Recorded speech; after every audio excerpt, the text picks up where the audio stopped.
smell of the earth and am warmed by the weather.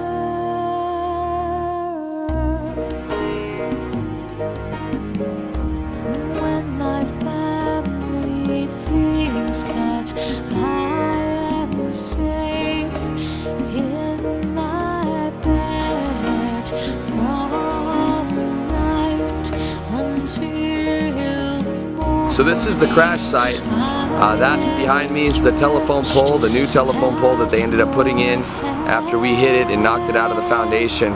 And then to the right of that, your right, is going to be the tree that the car ended up rolling on top of. This is the first light that we pulled up to on our way to street race his friend. This is where his friend to the left of me started revving his engine. Justin took that as a challenge and went ahead and proceeded to start revving his engine. And we took off. Justin hit the pedal to the metal. His friend blew by us. He played a little bit of catch up, so he really put the pedal to the metal. He started, we were approaching speeds of probably 90 to 100 miles an hour. And at that point I started kind of doing as I usually would when we get into these type of situations. I question his motive, question what exactly he was doing. And he'd kind of look at me and he'd smirk, he'd smile, and he looked totally in control. But obviously we weren't in control. In fact, when you're in any kind of vehicle, a boat, a plane, these types of things have minds of their own. And one of the last things he said to me was, "I love you, bro." And I was so angry with him, I was so upset with him for putting us in this situation. I warned him so many times before about the dangers of putting your life in the hands of a machine. So he'd gotten us into this predicament, and I didn't even tell him I loved him back. I was so angry. I didn't have the strength or the compassion to tell him that I loved him. So I think what he did next is he ended up hitting the brakes. And as he hit the brakes, we started to flip. We started to twist, we started to turn. The people in back of us, the family in back of us, said that it was the most devastating thing they'd ever seen in their lives. I could only imagine.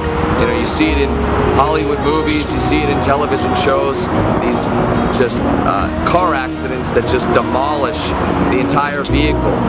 There's so much chaos and confusion going on. So she must have seen, he must have seen, that family must have seen just nothing but metal and sparks and all kinds of things flying in the air. We ended up flipping 7 or 8 times is what they recall.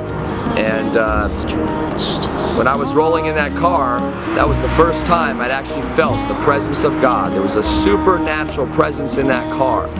Something I'd never felt before. There was this peace and calm in my soul that I'd never experienced before. It's kind of like when Paul was walking down Damascus Road, and he looks up and Jesus gets a hold of him and says, and Paul says, "Who art thou, Lord?" It was that type of experience.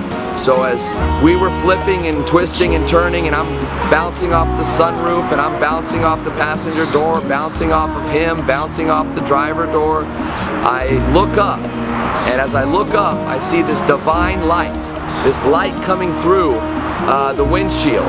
And I'd never seen, it was too bright, it was too divine, I couldn't even look at it. So when I turned away, naturally, I looked back to see what that light was. And when I looked back, when I saw the light for the second time, I went into the light, or the light came into me, or maybe it was a little bit of both. But I didn't wake up till about 30 minutes after the accident. I woke up in this ravine right here, probably about 200 feet down that way. I ended up flying about 200 feet. The people that saw me fly out of the vehicle, the family in back of me that described the twisting and the flipping of the vehicles, they said it looked as if somebody was carrying me out of the vehicle. My arms like this. Naturally, you'd think somebody that flies out of the vehicle, they're going to be going like this and swimming, trying to get their ground. But no, the family said it looked as if somebody was carrying me. So I ended up flying about 200 feet that way. I woke up about 30 minutes after the accident, my bone. You can still see the scars. It was a compound fracture. My bone was coming through my skin here. There was blood just gushing everywhere. My clavicle was broken. My pelvis was broken. 6 of my ribs. My lung had collapsed. So I'm gasping for breath, and I'm trying to climb up this ravine because I see smoke coming up. The car had hit the electrical pole and ignited the car on fire. So I saw smoke, and the only thing I could think of is my brother. I believe that you have a natural instinct for all of your siblings. You kind of know when things aren't good with some of your siblings, maybe your brother or maybe your sister. Kind of like the instinct that a mother has when something's wrong with her child. And so naturally, I didn't really know what had happened. I just knew that things were not well. Things were not good. So I attempted to climb up the ravine, and that's when somebody yelled down there, there's another guy down there. And so I heard rustling of leaves and paramedics talking, and they just calmly told me to, relax. We're going to put you in the stretcher. We're going to take you to the hospital.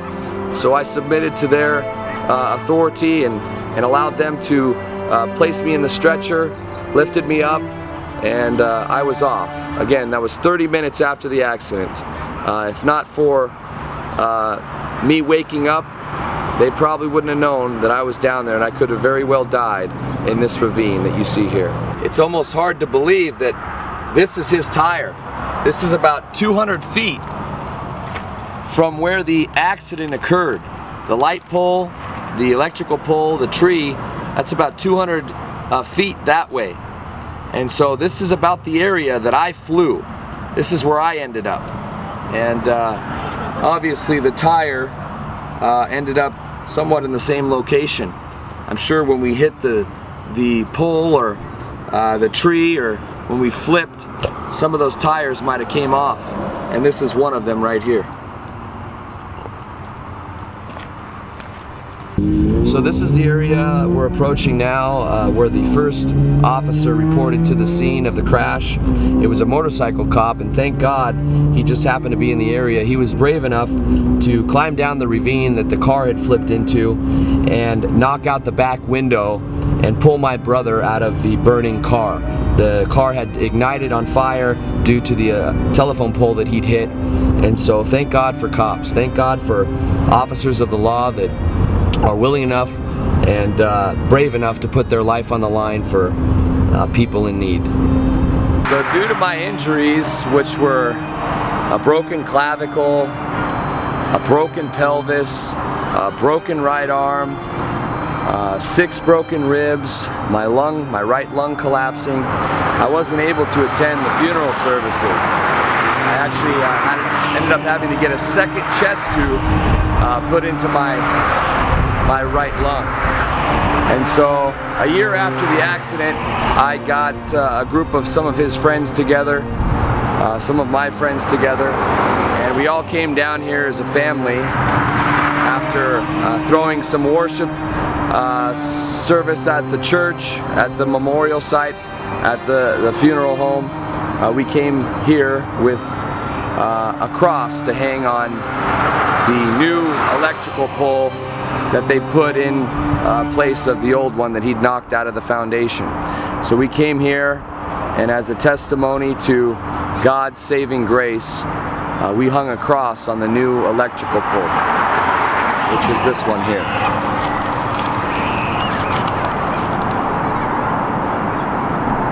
It looks like the city has removed the cross, but they've left a piece of it, I guess, in goodwill. As we climb down here, this is the tree that the car ended up rolling onto. After we rolled about 7 or 8 times, we ended up hitting this electrical pole right here behind my right shoulder, and then the car proceeded to roll on top of this tree. This tree stopped the car from rolling down any further into the ravine.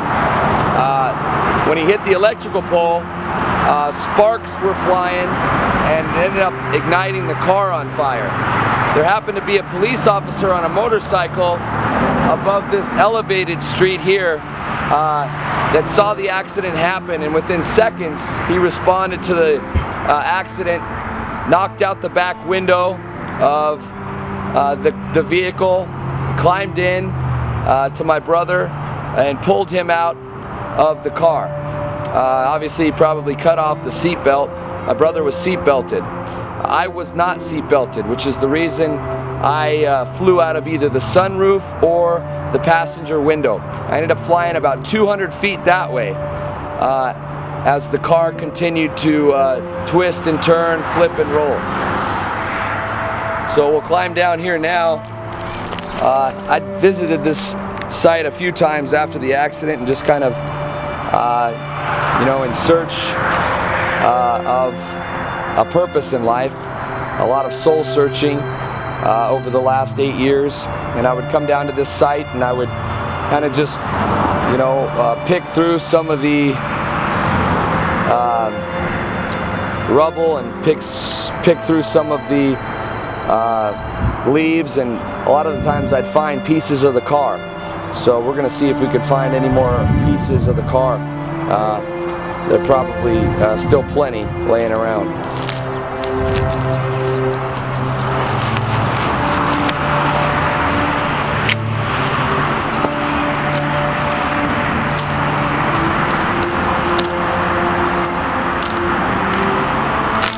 This looks to be part of the front grille. This has to be the front grille there.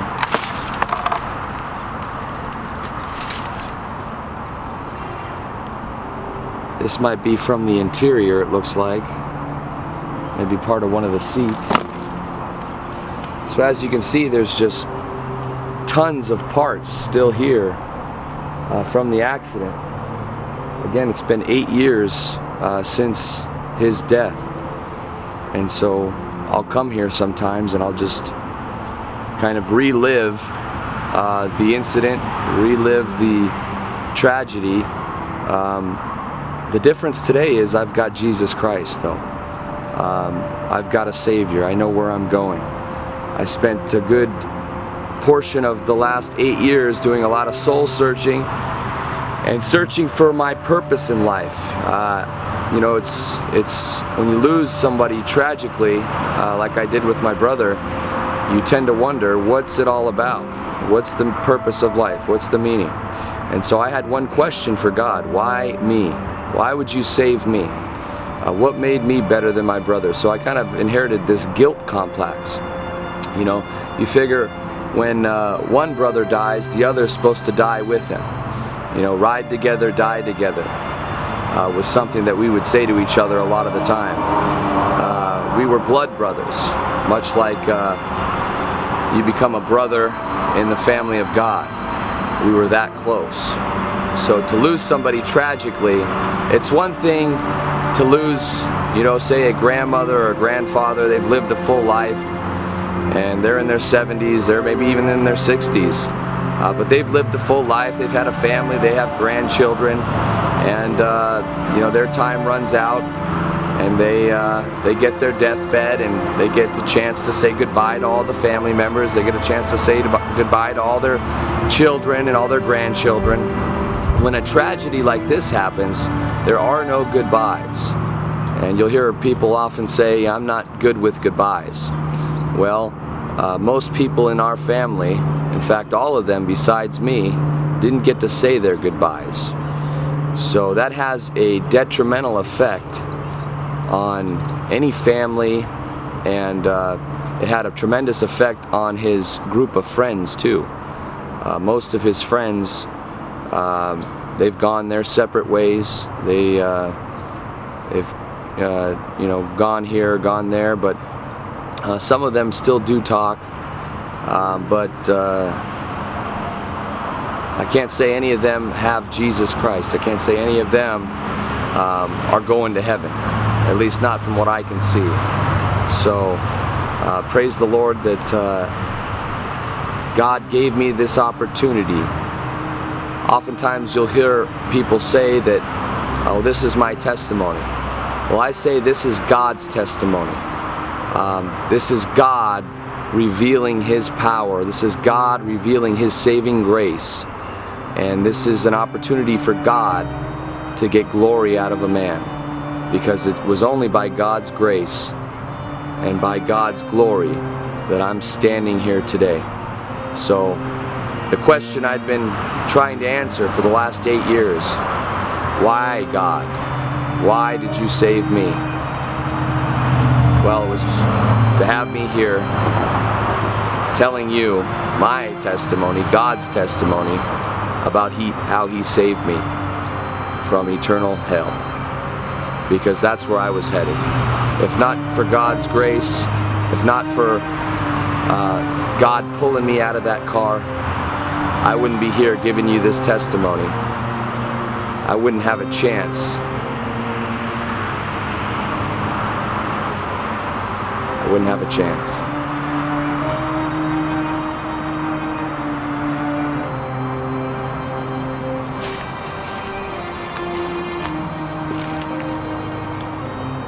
Okay, so what else? So these are pieces of the vehicle that are still here. This looks like maybe something from the front bumper or the rear bumper.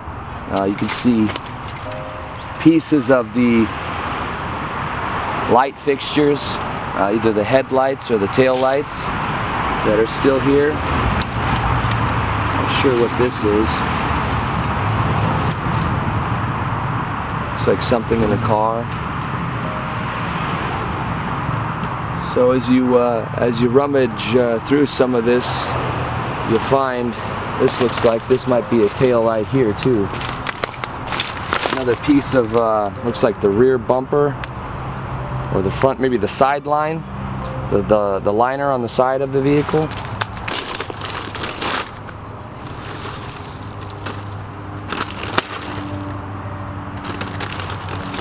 Would be the pack of the windshield. You can see that the tint is actually still in place. He had a full limo tint going around his car. He just bought it at 1987 Mercedes-Benz SLE, top of the line, the same year he was born actually. He was 20 years old. And so we still see evidence of these material items in this supernatural, spiritual world that we live in. So this is a material site for me when I come here to, reminisce, relive the tragedy, relive the accident, kind of put things in order. But there's a spiritual aspect to this site too. I came here many times just to soul search, if you will, seeking God, seeking a reason, seeking a purpose for my salvation, why He would save me and not my brother. And so I realized after 8 years of searching and seeking that He saved me for this appointed time, a moment like this, where I could share my experience, my testimony, or like I like to put it, God's testimony with you and the rest of the world. It was God's grace that saved me that day, and it's God's grace that will save your soul too.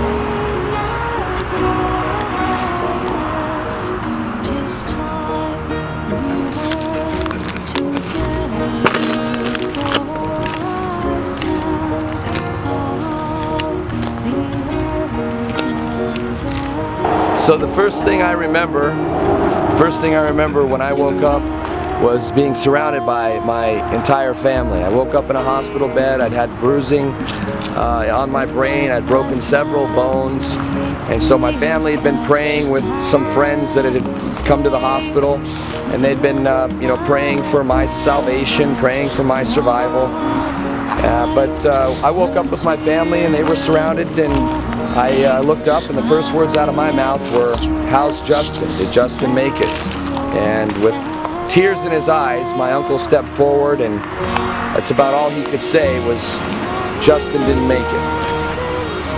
And so at that point, my cousin, who's I consider more a sister to me, she collapsed, she fainted, and the rest of the family continued to weep over the tragic loss of my brother. At that point, I just kind of signaled for them to leave the room, and I just wanted to be alone, and I attempted to at least take in some of the news that they'd just given me.